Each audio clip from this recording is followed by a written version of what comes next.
Movie की starting हम रोनी नाम के शख्स को देखते हैं जो नेवी ऑफिसर था। उसका अचानक एक्सीडेंट हो जाता है, वह बुरी तरह घायल था। हम देखते हैं कि गाड़ी लुढ़कते हुए ट्रेन की पटरी पर चली जाती है। रोनी निकलने की हालत में नहीं था। उसके बाद उसे हॉस्पिटल ले जाया जाता है। रोनी को कौन बचाता है ये तो नहीं दिखाया गया, सीन कट कर दिया जाता है। रोनी हॉस्पिटल में आईसीयू में था। उसका भाई जीतू रो रहा था कि उसका भाई ठीक हो जाए। तभी डॉक्टर बताता है कि तुम्हारा भाई कोमा में चला गया है। जीतू ये सुनकर बहुत दुखी होता है। फिर हम 6 महीने बाद देखते हैं कि रोनी को होश आ चुका था। वह एलिसा का नाम ले रहा था। तो हॉस्पिटल से डिस्चार्ज होने के बाद रोनी हर समय एलिसा को याद कर रहा था। वह एक रात छत पर एलिसा का वीडियो देखते हुए उसे याद कर रहा था। तभी नीचे गली में किसी का फ्यूनरल हो रहा था। उसकी शोर की वजह से रोनी डिस्टर्ब होता है। फिर वह उनके पास जाता है। हम देखते हैं कि वह डेड बॉडी के ऊपर खड़ा होकर हैप्पी बर्थडे बोलता है। ये सुनकर एक आदमी बोलता है कि अबे ये बर्थडे नहीं है, फ्यूनरल है। रोनी एटीट्यूड से बोलता है कि अबे क्या हुआ, ये तो बुढ़ा है, कहाँ 25 साल का जवान है। इस पर एक शख्स बोलता है कि अबे तेरा दिमाग हिला हुआ है क्या? तो रोनी बोलता है कि दिमाग नहीं दिल। वेल इसके बाद जबरदस्त फाइट होती है। वही रोनी उन लोगों को बहुत मारता है। हालांकि उसका भाई जीतू ऊपर से सब कुछ चुपचाप देख रहा था। फाइट बाद नेक्स्ट मॉर्निंग जीतू उसे साइकास्टिक डॉक्टर के पास ले जाता है। जीतू उसे बताता है कि सर ये हमेशा से ऐसा ही करता है, ना किसी से बातें करता है, ना मिलता है, ना बोलता है, बस अपने मन का रहता है। डॉक्टर कहता है कि क्यों ऐसा क्यों करते हो? तभी रोनी कहता है कि मैं कल कुछ लोगों से लड़ रहा था और मेरा भाई देखकर मजे ले रहा था, ये मेरा भाई है। तभी जीतू एक वीडियो दिखाता है जिसमें कल रात रोनी अकेले लड़ रहा था, यानी इसके आसपास कोई भी नहीं था। डॉक्टर उसे बताता है कि तुम्हें सर पर चोट लगने की वजह से हेलुसिनेशन हो रहा है, तुम इमेजिन कर रहे हो। तभी रोनी कहता है कि अच्छा ये सब झूठ है ना, तो क्या मेरे शरीर पर लगी चोट भी झूठ है? तो रोनी अपनी चोट दिखाता है तो चोट गायब थी, यानी उसे चोट नहीं लगी थी। रोनी हैरान था कि मेरे साथ ये क्या हो रहा है। तभी जीतू कहता है कि मेरे भाई मैं भी चाहता हूँ तू इन सपनों की दुनिया से वापस आ जाए और ठीक हो जा। रोनी कहता है कि नहीं मैं ऐसे ही ठीक हूँ। दरअसल रोनी जिस वजह से परेशान था ना, उसकी वजह थी एक अलीसा नाम की लड़की। बट वह जिस लड़की के बारे में बातें कर रहा था ना, उसका ना तो कोई आधार कार्ड ना तो पैन कार्ड, यानी उसके होने का कोई भी सबूत नहीं था, जिससे जीतू भी उस लड़की को ढूंढ नहीं पाया। इसीलिए वह भी समझ चुका था कि उसके भाई को हेलुसिनेशन हो रहा है। उसके बाद रोनी अलीसा के कब्र पर जाता है। वह खूब रोता है, उसे याद कर रहा था अब ये कब्र क्या सच में अलीसा की थी या फिर किसी और की, ये तो बाद में पता चलेगा। तभी हम देखते हैं कि रोनी के घर में एक लड़की आई थी जिसका नाम था प्रतिष्ठा, जो धंधे वाली थी, यानी उसे जीतू ने भेजा था ताकि वह अलीसा को भूल जाए। वह कहती कि तुम्हारे पास सिर्फ 2 घंटे हैं, मैं कुछ भी कर सकती हूँ। तभी हम देखते हैं कि रोनी उससे बर्तन मजवाने लगता है। प्रतिष्ठा कहती कि क्या यार मेरी जवानी की कोई वैल्यू ही नहीं है, तू क्या करवा रहा है? उसके बाद रोनी उसे अपने बारे में बताता है। दोनों ड्रिंक कर रहे थे। वह अपनी गर्लफ्रेंड के बारे में भी बताता है। प्रतिष्ठा कहती कि कहाँ है तुम्हारी गर्लफ्रेंड, कभी मुझे भी मिलाओ। रोनी कहता है कि वह मर गई। फिर दोनों घूमने जाते हैं। रोनी उसे अपनी गर्लफ्रेंड को दिखा रहा था। उसका मतलब वह था जो इमेजिन कर रहा था ना, उसे जहाँ जहाँ अलीसा दिख रही थी उसे प्रतिष्ठा को दिखाता है। बट प्रतिष्ठा को भी नजर नहीं आता। प्रतिष्ठा भी समझ जाती है कि इसे भ्रम हो चुका है। अब रात को जब रोनी घर आता है ना, तो वह देखता है कि उसने जो तस्वीर रखी थी वह बदल दी गई थी, यानी उसने अलीसा के साथ की तस्वीर रखी थी बट उसके सामने उसके साथ उसके भाई की तस्वीर थी। वह बौखला जाता है, ये सब जीतू ने किया होगा, उसने ये फोटो बदल दिया होगा।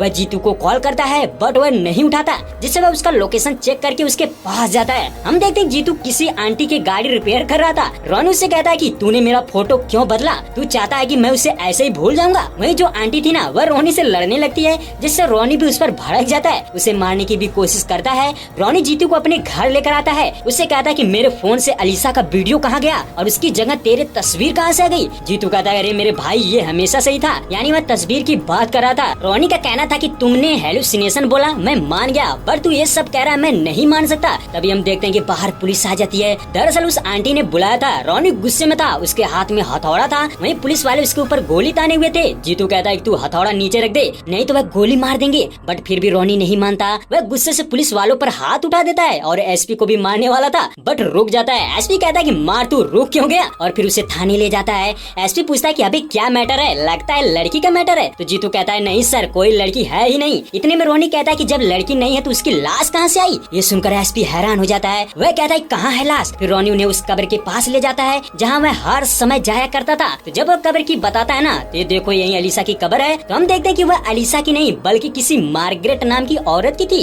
रोनी शौक था कि कैसे बदल गया। एसपी कहता है कि अरे मेरे भाई सच बता कहाँ है अलीसा की कब्र? तभी रोनी एक औरत को देखता है जो यहाँ रोज आती थी और रोनी को रोज देखती थी। तो रोनी कहता है कि मैम आप बताइए मैं रोज यहाँ पर आता हूँ ना? तभी वह औरत कहती है कि मैं पिछले कुछ महीनों से इसे रोज देखती हूँ। फिर मैंने जब कब्र को देखा तो मैं सोची कि यह इसकी माँ होगी। ये सुनते ही रोनी पागल हो जाता है। वह उस औरत का गला पकड़ लेता है कि वह झूठ बोल रही है। अब एसपी को समझ आ चुका था कि रोनी को हेलुसिनेशन आते हैं, है वह जिस लड़की को ढूंढ रहा है वह है ही नहीं। इसके बाद कहानी पीछे जाती है, हम रोनी को देखते हैं जो किसी चोर को दौड़ा रहा था, तो वह जल्दबाजी से अलीसा का नया फोन छीन कर उसे मार देता है और फोन टूट जाता है। अलीसा कहती कि ये मेरा न्यू फोन था, अभी मैंने फर्स्ट EMI भी नहीं भरी थी, तूने तोड़ दिया, अब मैं कैसे जीऊंगी। तभी रोनी कहता है कि एक दिन सोशल मीडिया पर नहीं रहोगी तो मर जाओगी, सोशल मीडिया के अलावा कभी रियल में भी सोशल वर्क कर लेना चाहिए। उसके बाद रोनी कहता है कि ठीक है चिंता मत करो, ये मेरा फोन रख लो, जब मेरी नेक्स्ट सैलरी आएगी तो तुम्हें तुम्हारा फोन मिल जाएगा। तो रोनी उसे अपना फोन दे देता है। अलीसा कहती है कि तुम फोन वापस कैसे दोगे, तो वह कहता है कि जो आर्मी दुश्मन ढूंढ लेती है वह ये फोन तो ढूंढ ही लेगी।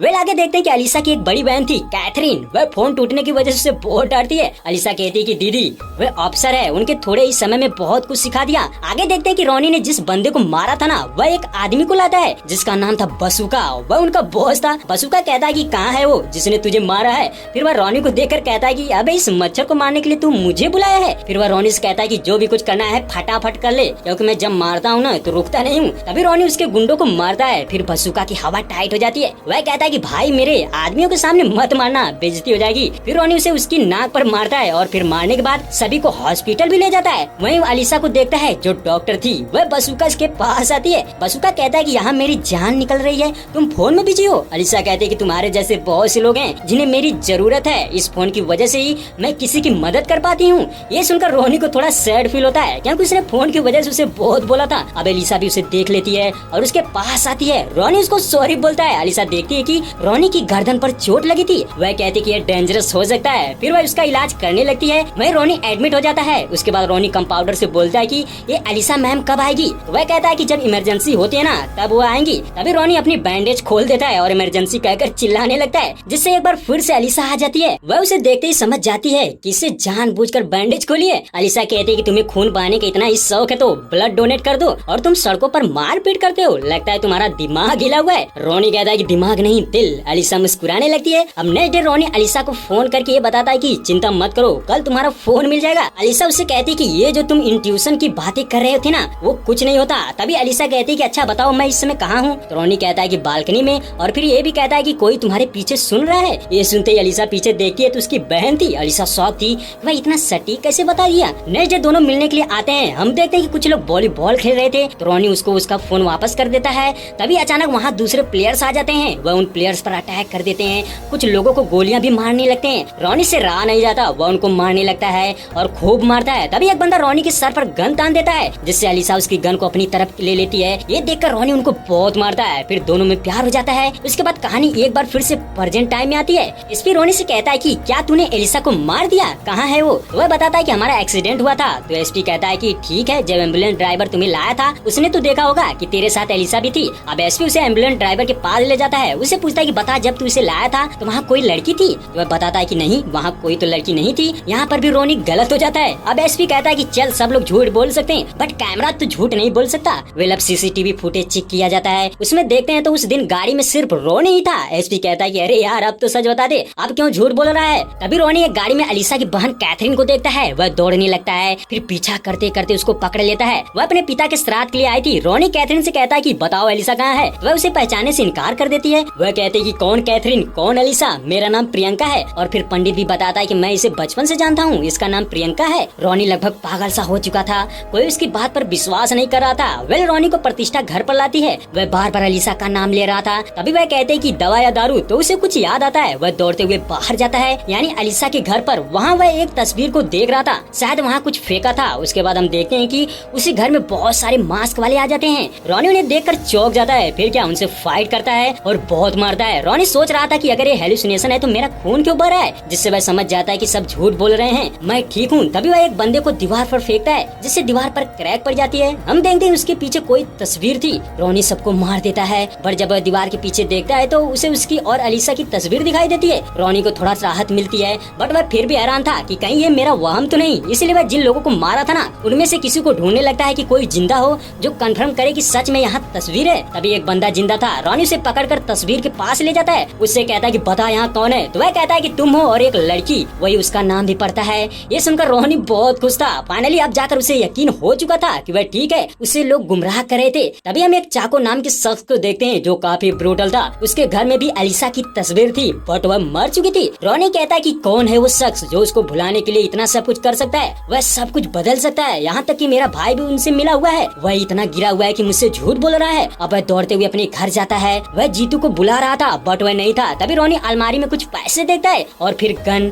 वह समझ जाता है कि वह मिला हुआ है और फिर उसका लोकेशन चेक करके मैसेज भेजता है कि मैं आ रहा हूँ तेरे पास, अगर सही हुआ तो तुझे मार दूंगा। अब रोनी उस लोकेशन पर पहुँचता है जहाँ उसका भाई था। सुनसान जगह थी, एकदम जंगल टाइप। रोनी देखता है कि उसके भाई को ऊपर लटकाया गया था। रोनी जैसे उसे बचाने की कोशिश करता है एक गड्ढे में गिर जाता है। फिर वह जैसे तैसे उसे नीचे लाता है। जीतू का कहना था कि उसे धमकाया गया था, अगर वह उसके दिमाग से एलिसा की याद को नहीं मिटाया तो वह दोनों को मार देगा। तो जीतू कहता है कि मैंने ये सब तेरे लिए किया है। तभी उस पर अटैक हो जाता है। हम देखते हैं कि एक पालो नाम का शख्स था जो चाको का भाई था। वह जीतू को मार देता है। रोनी पागल हो जाता है। वह भी उसे मारने की कोशिश करता है बट वह भाग जाते हैं। रोनी उनका पीछा करता है बट नहीं पाता। उसके बाद एसपी वहाँ जाता है। वह देखता है कि जीतू मरा पड़ा था और उसके मोबाइल से रोनी का मैसेज देखता है जिसने उसने उसको मारने की धमकी दी थी। एसपी समझ जाता है कि रोनी से मारकर भाग गया। वह कहता है कि मुझे पता है वह कहाँ मिलेगा। हम एक बाहर का सीन देखते हैं जहाँ पर प्रतिष्ठा डांस करती थी। एसपी उससे पूछता है कि बता रोनी कहाँ है, तो वह कहते हैं कि मुझे नहीं मालूम। तभी वह उसे कुछ पैसे देता है। तो प्रतिष्ठा पूछती है कि तुम उसे क्यों खोज रहे हो, तो एसपी बताता है कि उसने अपने भाई का मर्डर किया है और भाग रहा है। प्रतिष्ठा का कहना था कि वह अपने भाई को मार नहीं सकता, वह भाग नहीं रहा है बल्कि किसी को ढूंढ रहा है। प्रतिष्ठा रोनी को फोन लगाकर कहती है कि उसे पुलिस ढूंढ रही है, वह अपना फोन फेंक दे। रोनी अपना फोन तुरंत फेंक देता है। वेल एक बार फिर कहानी पास्ट में जाती है। हम देखते हैं कि रोनी अलीसा के घर पर था, उसको रिसीव करने आया था। वहीं कैथरीन थोड़े गुस्से में थी और अलीसा भी थोड़ा सैड थी।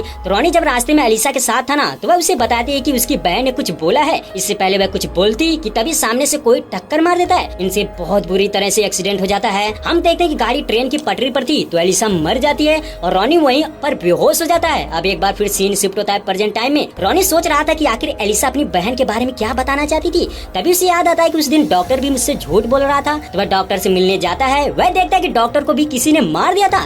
वह कैथरीन से मिलना चाहता था, इसके लिए वह पंडित से जबरदस्ती बुलवाता है। हम देखते हैं कि कैथरीन पंडित पर भड़क जाती है कि वह उसे क्यों बुलाया था। तभी उसकी नजर रोनी पर पड़ती है। वह कहता है कि सच क्या है बताओ, नहीं तो तुम्हें जला दूंगा। फिर कैथरीन का कहना था कि उसे पाउलो ने धमकाया था कि वह रोनी और अलीसा को अलग कर दे, नहीं तो उनके बच्चों को मार देगा। कैथरीन कहती है कि वह लोग बहुत खतरनाक है, तुम्हें भी मार देंगे। तभी वह पाउलो आ जाता है। वह कैथरीन को मारने की कोशिश करता है बट रोनी उसे बचा लेता है और फिर जबरदस्त फाइट होती है बट पाउलो भाग जाता है। तभी रोनी पाउलो का फोन पा जाता है जिसमें प्रतिष्ठा ने कॉल किया था। वह समझ जाता है कि वह भी उनके साथ मिली हुई है। फिर वह उसके पास जाता है, उससे कहता है कि सोचा था तुम जैसी लड़कियों के भी वसूल होते हैं। प्रतिष्ठा कहती है कि हमारी जैसी लड़कियों के भी वसूल होते हैं पर तुम्हारे जैसे लोगों के लिए तोड़ना पड़ता है। वह उसे बताती है कि उसे प्यार हो गया है। रोनी कहता है कि जी चाहता हूँ कि तुझे यहीं पर मार दूं। तभी एक बंदा रोनी को शूट करने वाला था बट प्रतिष्ठा उसे बचा लेती है। अब एक जबरदस्त फाइट होती है। रोनी और प्रतिष्ठा खूब लड़ते हैं बट लास्ट में वही बंदा फिर से शूट करता है। इस बार रोनी को बचाने के चक्कर में प्रतिष्ठा को गोली लग जाती है। वह मरते मरते एक राज बताती है। उसका कहना था कि अलीसा अब भी जिंदा है,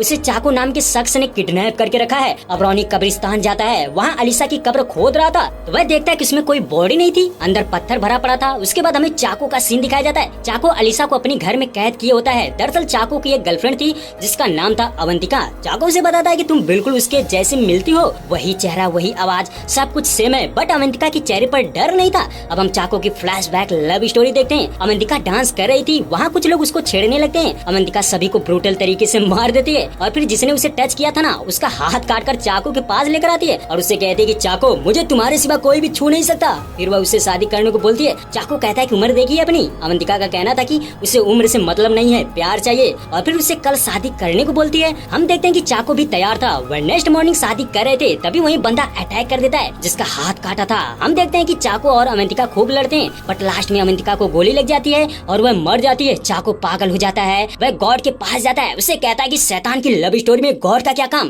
तू सोच रहा है कि मैं तेरे सामने झुकूं। फिर वह कहता है कि चल मैं तेरे सामने झुक जाता हूँ लेकिन तुझे मेरी अवंतिका वापस करनी पड़ेगी। वह गॉड को धमकाता है, कहता है कि अगर तू शैतान को ऐमान बनाने पर मजबूर करेगा तो ये जो तेरी दुनिया है ना सबको खत्म कर दूंगा, इसलिए तुझे मेरी अवंतिका वापस करनी पड़ेगी। तभी वह जैसे चर्च से बाहर आता है तो वह अलीसा को देखता है। ये उस दिन का सीन था जब रोनी उन वॉलीबॉल वाले प्लेयर्स को मार रहा था। उधर चाको भी देख रहा था। वह अलीसा को देखकर बहुत खुश होता है पर जब रोनी उसे गले लगाता है ना तो वह जलने लगता है। चाको की सोचना था कि गॉड ने इतनी जल्दी अवंतिका को मेरे पास भेज दिया। अब वह हर हाल में उसे पाना चाहता था, इसीलिए उसे रोनी को रास्ते से हटाना था। इसलिए वह उनका एक्सीडेंट करा देता है और जो हमने स्टार्टिंग में देखा था ना कि सिर्फ रोनी था तो चाको ने ही उसका एक्सीडेंट कराया था और एलिसा को बचाया था। वेल कहानी फिर से प्रेजेंट टाइम में आती है। चाको कहता है कि मैं तुमसे बहुत प्यार करता हूँ, तुम मुझसे शादी कर लो। एलिसा का कहना था कि वह शादी नहीं कर सकती क्योंकि वह रोनी से प्यार करती है। फिर चाको कहता है कि अरे ऐसे आशिक मैंने बहुत देखे हैं वह जिस्म से प्यार करते हैं, अब तक तुझे तो वह भूल चुका होगा। तभी अलीसा कहती कि तू कह रहा है तो तू मेरे जिस्म से प्यार नहीं करता,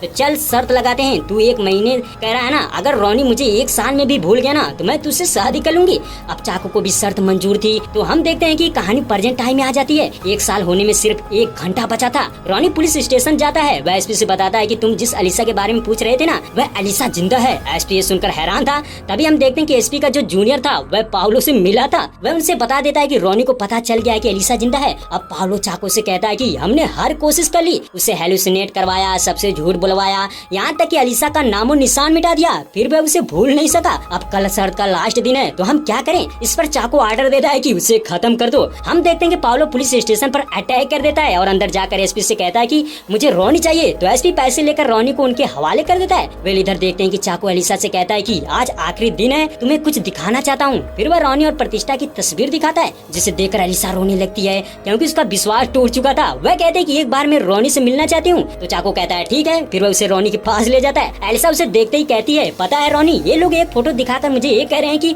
तुम मुझे भूल गए, मुझे विश्वास नहीं हो रहा। तभी रोनी कहता है ये सही है। अलीसा शॉक हो जाती है, वह चिल्लाने लगती है क्योंकि उसने उसका भरोसा तोड़ा था और वह शर्त हार चुकी थी। अलीसा कहती कि मैं तुम्हें देखना नहीं चाहती, तुमने मेरा विश्वास तोड़ा है, अब मैं चाको से शादी करूंगी। वह चाको से शादी करने के लिए तैयार हो जाती है। रोनी बहुत दुखी था क्योंकि उसे सब जबरदस्ती बुलवाया जा रहा था कि अगर वह ऐसा नहीं है कहेगा तो अलीसा को मार देंगे। इसके बाद रोनी को जान से मारने का ऑर्डर दे देते हैं। हम देखते हैं कि रोनी को करंट का झटका देते हैं, वह चिल्लाता है। तभी पता चलता है कि रोनी जानबूझकर यहाँ आया था क्योंकि एसपी से मिला था। वह कहता है कि मेरा जो साथी है ना वह उनसे मिला है, वह बता दिया होगा। तो रोनी सिर्फ अलीसा से मिलने के लिए यहाँ पर आया था। वह अब अपने रूप में आता है और सबको बहुत मारता है। इधर एल्सा तैयार होकर चर्च में जाती है। वह रोनी सबको मारते हुए चर्च की तरफ बढ़ रहा था और फिर पाउलो भी उससे लड़ने लगता है, रोनी से मार देता है। जिस तरह उसने उसके भाई को मारा था ना वैसे वह उसको भी मारता है। फिर वह चर्च में पहुँच जाते हैं, वहाँ पर भी बहुत सारे लोग थे। रोनी सबको मारते हुए आगे बढ़ता है। वहीं चाको को जब पता चलता है कि इसने उसके भाई को भी मार दिया तो वह पागल हो जाता है। दोनों में खूब लड़ाई होती है।